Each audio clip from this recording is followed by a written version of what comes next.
ఈశ్వరుడు ఎప్పుడు ఏమిచ్చాడో దానికి తృప్తి పడు. ఆ తృప్తికి కారణం ఉండక్కర్లేదు. ఆకలి సరిగ్గా లేదని ₹1,000 మందులు వేసుకుని ఏడుస్తున్న వాళ్ళు కోట్ల మంది ఉన్నారు. వేల పట్టున ఆకలేస్తోంది, సంతోషించు. దాహం వేస్తే మంచినీళ్లు లోపలికి వెళ్ళక మధ్యలో కన్నం పెట్టి గొట్టం పెడితే ముక్కులోంచి పోసుకుంటున్న వాళ్ళు ఉన్నారు. గుటుక్కు నీళ్లు తాగితే లోపలికి ఎడుతున్నాయి, సంతోషించు. రాత్రి తిని పడుకుంటే పొద్దుడికి కడుపులో పోట్లు వచ్చి జీర్ణం అవ్వక ఏడుస్తున్న వాళ్ళు 1,00,000 మంది ఉన్నారు.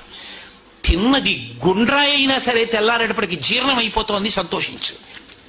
పడుకుంటే నిద్ర పట్టక చారుడు మాత్రలు వేసుకు పడుకుంటున్న వాళ్ళు ఉన్నారు. తలగడా మీద చెయ్యెట్టుకుని ఇలా పడుకుంటే నిద్ర పడుతోంది.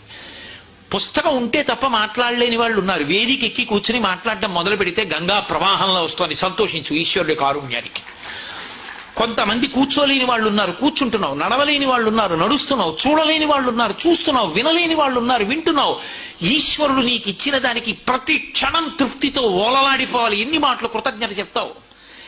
అది మానేసి ఎప్పుడు ఏదో పోయిన దాన్ని తలుచుకుని ఏడవడం కాదు, వచ్చేదాన్ని ఊహించుకుని అలా జరిగితే బాగుండని కనుబొమలు ఎగరేయడం కాదు.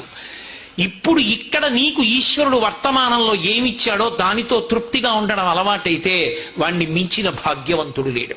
అదే ధర్మం.